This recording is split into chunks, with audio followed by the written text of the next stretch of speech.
If you have a passionate dream of wanting to accomplish something, don't let anybody stop you. All right, so I come home this day and I read the story entitled The Boy in the Chimney. And it was a story that literally made me jump out of my seat. This happened in an area where I grew up. He was missing for 27 years. He just walked away from the house one day on Christmas Eve of 1977, and nobody ever heard or seen anything or anything.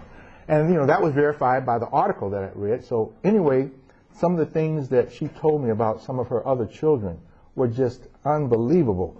So it's down to 2 children now. She's outlived 8 of her children. Right there, the deaths of her children and some of the stories about some of the things that happened to her children, you know, bore out all the things that were said that we didn't hardly believe.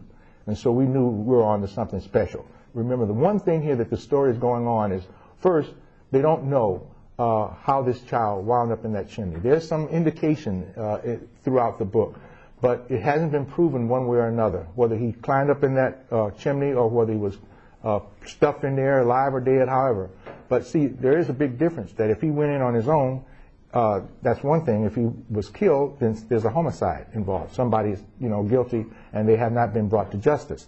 One of my best sources of information was I was fortunate enough to make contact with one of the detectives, the head detective in this investigation of the death of this kid, on how he wound up in the chimney. And he shared, he was ready to talk for some reason. And you know, and I think a lot of it was kind of like the grace of God.